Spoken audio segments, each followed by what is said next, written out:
now, now. And then he goes, okay, jump up. We go, no, we got comfortable sitting. Yeah, human nature there. Yeah. So he tells him to get ready. I love, you know what, this is so awesome. Because he doesn't just go, let's go, walk across the Jordan, I'm going to sort this out and then I'll come back and fetch you. He wants to lead them stage by stage, but he also gives them prep time while showing us Mashiach. In 3 days you're going to leave. From now, tomorrow you can freak out, or you can freak out the rest of today. Tomorrow, by the second day you come to terms with it. By the third day you stop back. Unless you're dealing with Daniel problems. Why is no one back? And you said we're leaving. You're either taking him seriously or you're not. Right. Joshua said to the people, consecrate yourself because tomorrow Adonai is going to work wonders among you. Then Joshua said to the Kohanim, take the Ark of the Covenant and go ahead of the people. They took the Ark of the Covenant and went ahead of them. Isn't it amazing? By ourselves? Yeah. All of a sudden, as Moses acted, Joshua is acting. He might not understand it. He might be dead nervous, but God told him something and he's going, all right, go, go, go, go, go. And the Kohanim are not going, are you sure? Should we challenge this? Remember all the things that we went through with Moses that he understood. The Kohanim also learned this process, right? There were other Levites that were vying for the high priesthood and prophets and seeing the Shekhinah. But they recognized enough that if God has anointed someone with a calling and he says move, you move. Right? I find that cool. Adonai said to Joshua, starting today I will make you great in full view of all Israel. Please pause. Yes. There might be a time in your life where you might not understand why you've been called and you don't think you're anything special. That's a good place to be, by the way. But when he says, I'm lifting you up for my name's sake, shut up. I'm going to say that nicely. You are not. If he says you are that, then that's what you are. Do not apologize, do not make excuses, do not justify. That's the way he sees you, and that's the reality. People who are married, and God gives a specific calling to one of you, and he says, this is the way I see you. Wives or husbands, come in alongside. Don't challenge. You're not challenging your husband. You're challenging the authority, and you're challenging God. It does not end well for those who challenge. If he has anointed you, and he says, this is who you are to me, then that's the reality. Guys, we can be so focused on this stuff. My kingdom. What is the world? How are you described to as the world? You notice, and again, we've had this discussion before, when you introduce to new people, hello, my name is, and I am what? Normally their job description follows. Why? Because that's my identification card. Accountant, thank you very much. Stop. So is that who you are? Who are you? Oh, I'm X, Y, Z. This and that, this and that. And that becomes your identity. And this is this stuff. This means nothing to Allah. This is the way I'm going to provide for you, but that's not who you are. And Hasatan is so busy duping you about that's your identity. You become so focused on your job that you think that's everything you are. So when people go on retirement, they die. Why? Well, because my purpose for living is now ceased. Hang on a second. God gave you more than that. Right? And if God looks at you and he says, you're a teacher, bang. And someone else goes, well, where did you study? And then you go, can I ask you a question? You tell me where John the Baptist got his authority from, and I will drop that Messiah right in front of him. Because the simple fact of the matter is, you might not be perfect. You might still be coming into the fullness of it. You might still be trying to understand who you are. And you're asking Abba to flow more and more, or at least I hope you are. Because the more he gets rid of you, the more he can flow. Our job is to realize there is a response in us that sometimes we go, that needs to be handed over to God. And I say, I don't know what's causing that, but you need to get rid of it. Because if I get in the way, the flow, I take my talent and I keep it to myself. And I go, well, this is what you called me to be, but that's who I am, and I'm keeping it to myself. And he goes, what's the point of keeping it to yourself when I told you you have to go to share it with the world? Guys, that is everything from the air you breathe to the house you live in to the car you have. Every aspect of your life is about reflecting who He is. Compassion, love, mercy. I don't care if you have nothing. But if you have that life, that breath in you, you can still declare His glory. You know? That is your call. Your call is not to collect stuff so that you can die and then that stuff just falls away. Exactly.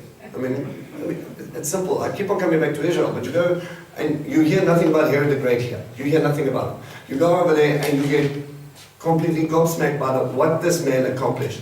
I mean, 2,000 years ago, he develops cement that sits underwater, not just any water, in the Mediterranean Sea. He develops his stuff. He builds to define nature, he glorifies himself, and then he gets there, and now all the stuff's in ruins. Who you remember who Herod the Great is? Most famous story is he killed babies. Good job, buddy. Your building expositions have run out throughout the world, and they go, wow, masterful builder. No, they remember you from what you did. What was your fruit? Death. Messiah, a builder, grows up in the shadow of Herod the Great. Literally, he builds a man-made mountain called Herodion as his tomb. Man-made mountain. You know, when you're driving up to it, you go, oh, there's Herodion. That type of thing. And from Herodion, you can pass to Bethlehem and Nazareth. You're going to love that story. It's ironic, isn't it? I'm going to kill every baby under 2. And there he is bouncing around in Anaheim. And you've got this process, and we've got this builder versus the builder.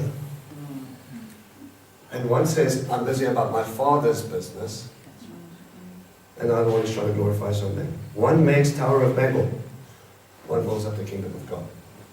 Tower of Babel caused dispersion. When Babel gets twisted, Acts 2 happens. God brings one language, talking in tongues, to a group of people to build up His kingdom, not yours. It's Babel in reverse. Right? I'm getting bendy. Alright. The point is this: God's kingdom versus man's kingdom. Yeshua, we cannot walk up to a place and we say He built that brick and it still stayed perfectly till today. Fine, things have fallen, but when He built up the bricks, the living bricks, 11 people changed the world. Okay? Yeah. Alright, where am I? I will make you great in the full view of Israel, so that they will know that just as I was with Moshe, so I will be with you. Important point. I'm building you up so they will know I'm here. I have called you. It's got nothing to do with you. Saying that nicely. It is about you acknowledging the fact that Abba is going to do something through you. And acknowledging the fact that without Him you cannot do a thing. Now, you are to order the Kohanim carrying the Ark of the Covenant as follows. When you come to the edge of the Yarden River, you are to stop in the Yarden itself. Dum, dum, dum. You have a translation? Same thing? When you come to the brink of the water of Jordan, you shall stand still in Jordan. In the Jordan. Okay, so let's discuss the Jordan River quickly. Oh wait, no, let me read a few verses on. Okay. Where am I now? Yehoshua said to the people of Israel, come here and listen to the words of Adonai your God. Then Yehoshua said, here is how you will know that He is a living God, is here with you, and that without fail He will drive out from you before the Kenani, the Hitti, the Hivi, the Brezi, the Girgashi, and the Amori, and the Yevusi. Okay, how many nations have we got there? 7 nations. Right, first reference 7 in, should I even go there? Revelations? 7 and 7 No, there's something interesting about the sons of Canaan. There were 10, and then when we find out about them, now we're facing 7. When you look at 10 toes, and all of a sudden 3 get dispossessed, it's an interesting parallel what God is doing here with Joshua in Revelations. It's an interesting thing. Pop that in your brain. The Ark of the Covenant of the Lord of all the earth is going ahead of you to cross the Yarden. So it's a sign to them that He's going to fulfill what He promised them. Now choose yourself 12 men of the tribes of Israel, 1 man for each tribe. As soon as the Kohanim carrying the Ark of Adonai, the Lord of all will pass, the Lord of all the earth, put their soles in their feet in the water of the Yarden. The water of the Yarden will be cut off upstream and stand piled up like an embankment.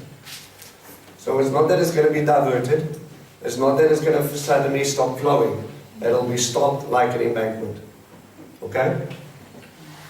So the people left their tents to cross the Yarden, and the Kohanim carrying the Ark of the Covenant ahead of the people.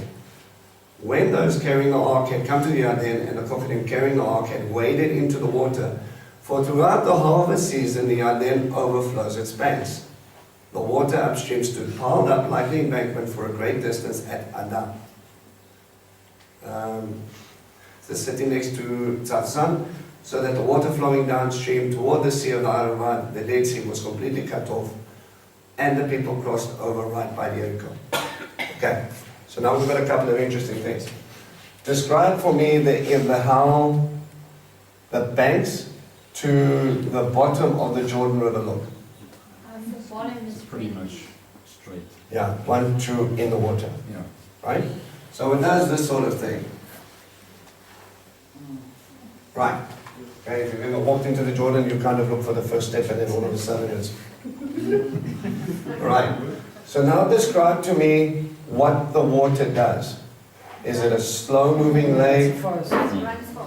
Runs fast. It runs from Mount Hermon down to the Dead Sea, which is quite a steep gradient, so it's really fast. Right. Is it white water rafting fast?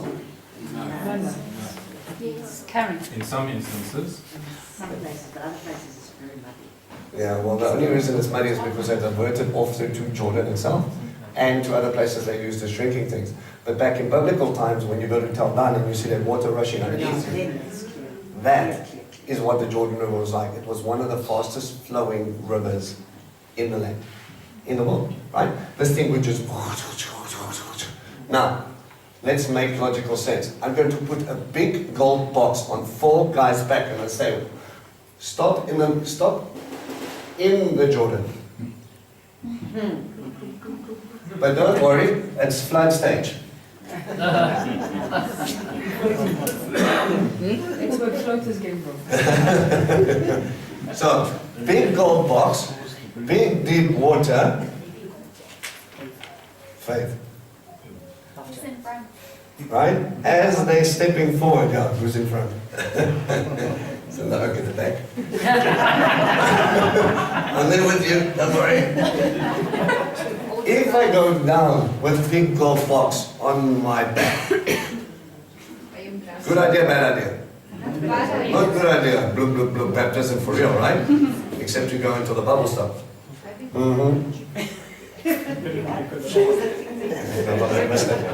You're sitting there holding on this thing that's going to hold you down. If not, it's, at worst case scenario, it's just going to take you and it's going to push you downstream. Now, Kohanim, how much do you believe what you're carrying? Israel, stand back and watch. When he does that, you will know that when we have to go out and fight, it's already been taken care of. God's going to go ahead of you. Right, so they get in, however, and they come down. And even though it's not, oh, it was only mid-level, it was stopped up, there was not, it says it was stopped up in embankment. It was during flood stage. So of all the things of worst case scenarios, God goes, thanks very much, I'm going to glorify my name. Off you go. It looks impossible. And yet Abba does something. As a testimony to Israel, and also we've spoken about this before. The Jordan River and all water is a symbol to which pagan deity on the other side of the river. Baal, right? He's riding a bull, holding a lightning bolt, normally depicted. And that is he's a god of fertility. So remember, that is the god of the wilderness, and now you're going into the god of lush valleys and lovely things. How can he cross? Baal surely will stop him. It's at flood stage. He's lifted the waters. Who is mightier than our God? A golden box. What is that golden box they're carrying? It's the throne of their God. All of a sudden we have this competition again that's running in the background that we don't see. Whose God is stronger? Not only do you have the testimony, okay, he took out Egypt, so therefore he was stronger than the gods of Egypt in Egypt. He was the God in the wilderness, he provided them for the wilderness, but he's not crossing over just into wilderness here. He's coming into different territory. Let me equate it to you something that you go through now. You will believe God is God in your situation, with your business, with your direction, in that mold. He picks you up out of that and he puts you somewhere else and he goes, I must still go. Yeah, but I don't know if this is like the way we were supposed to do it, and I don't know if he can do this, and I don't know. And you start freaking out about something and he stops and he just reminds you, I kind of hold the whole universe in the palm of my hand. I think I can sort this out for you. It is not that he's only God in one section of your life, or only God in Benoni. He's still God when you go to Cape Town. I know, it's revolutionary thinking. You haven't gone that far. You can still pray to him when you're sitting in the UK or wherever you go. He is the God of it all, and he's going to prove it over and over again. His purpose is, again, I'm going to show them who I am. Where did they cross? He gives us city's name. Just Jericho. No, just before that. Oh, before that? Yeah. Where did they cross? Yes. Gives a city. They left Shittim. No.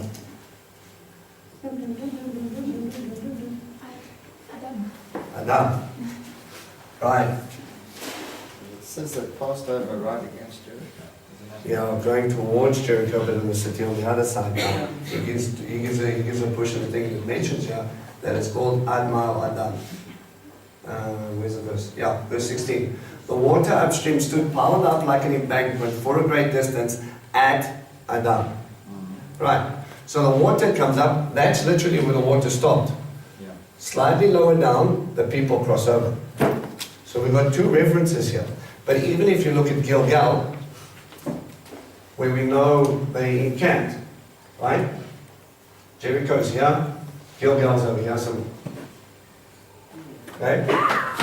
So we're a little bit further north, and instead of going around Jericho, he actually tells them to come down and then we'll have a little watching party around it and all the rest of it. So instead of just bypassing it, they actually hike a little bit down to take on Jericho. Right, Where is it down from there? also slightly north. Okay? So now you have an interesting play. Okay? Some translations will call it Adma, and we have also Adam. Now what is he trying to tell you? What does Adma mean? Adam means man. Adama. Adama is dust. Adma means man. Man made out of dust. The water's Red. flowing there, but we covered it. Rome was red, it's red. Red. Same shorish, right? Red mud man. Introducing David.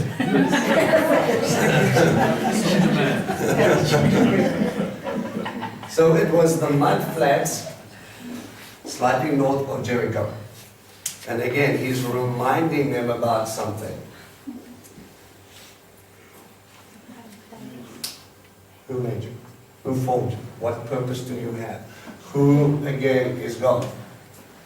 Who did you walk with? Who are you choosing? Another one. Who is it that lost the inheritance? True. The Right. promised- The promised land, it was supposed to, they lost it.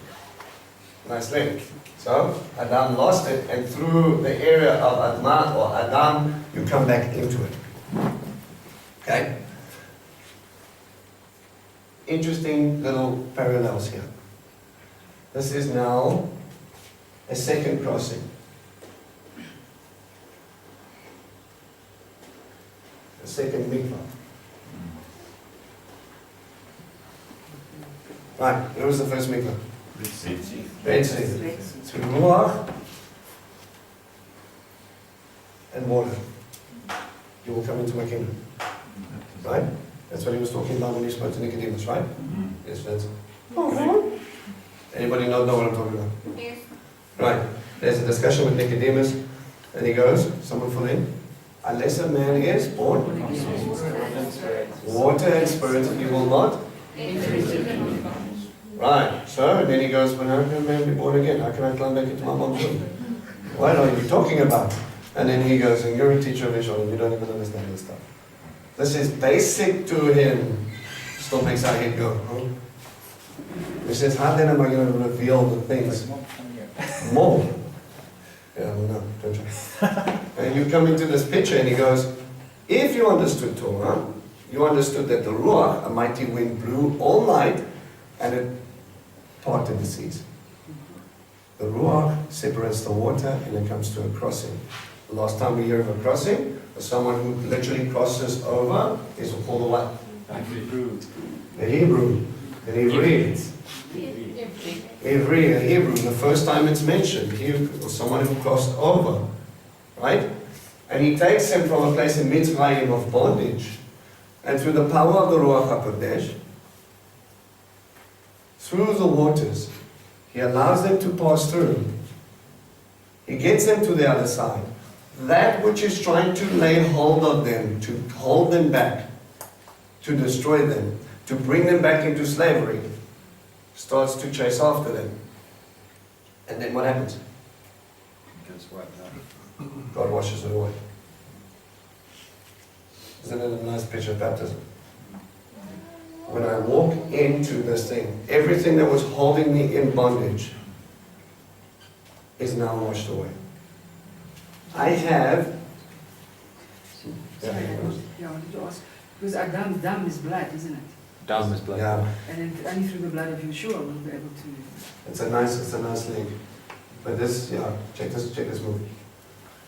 If you look at the sacrificial system, and again, the blood is being sprinkled onto the altar, right?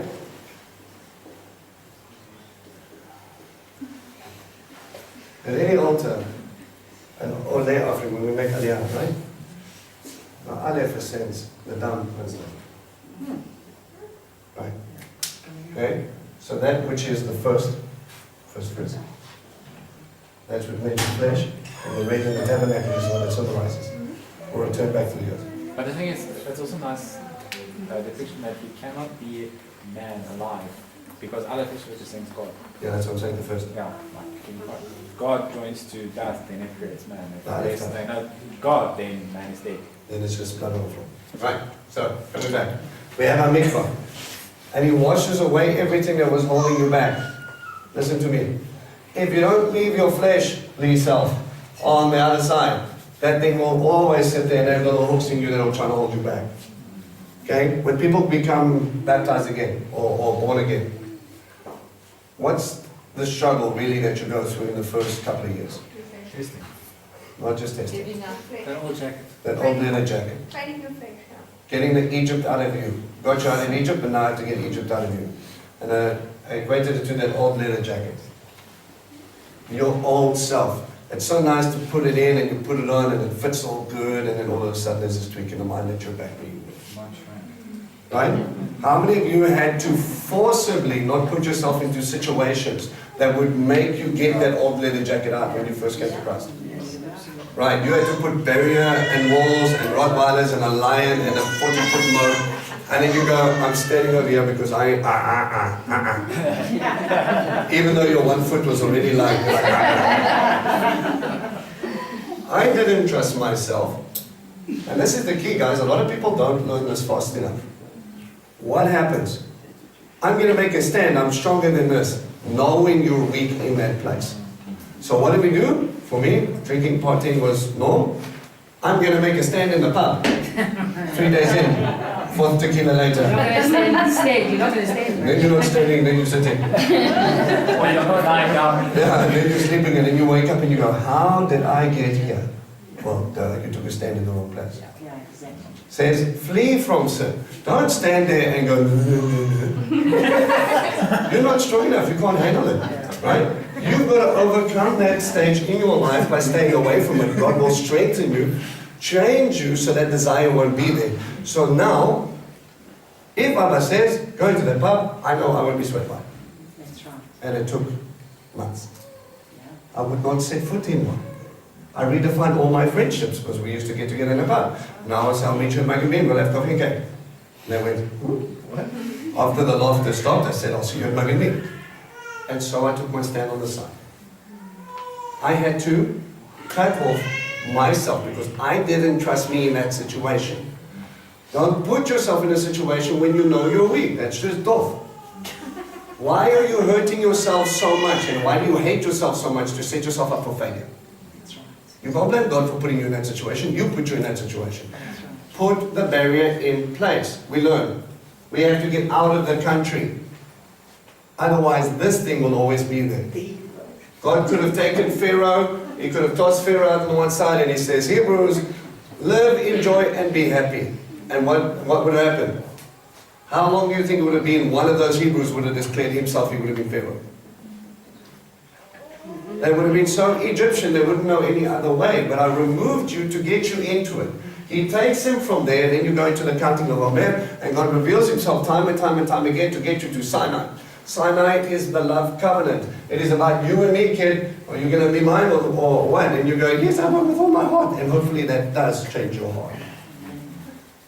One of the biggest discussions that we have with people that I cannot fathom, that is still my biggest, I understand it, but it hurts me, okay?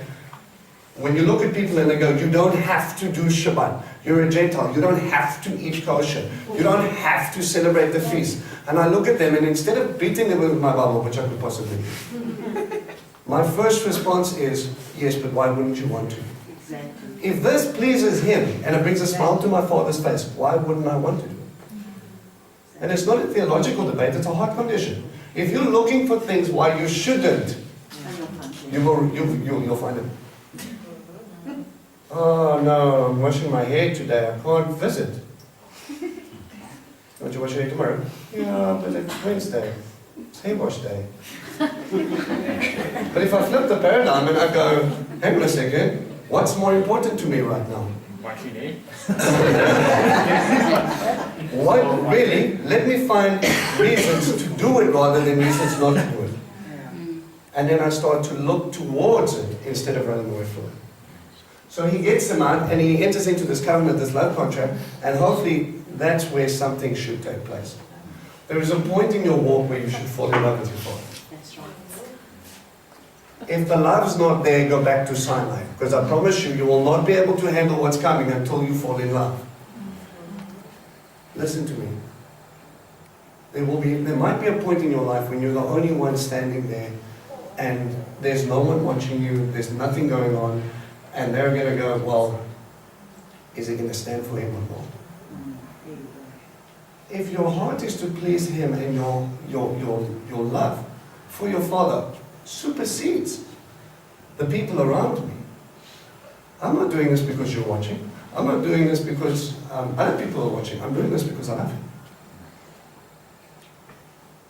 That should be your first and foremost thing. If this is important to me, I'll take a stand. I don't have to beat people about why I chose my wife. The simple fact of the matter is you need to understand that's my wife. I don't need to theologize where my God is and whether or not my belief ends.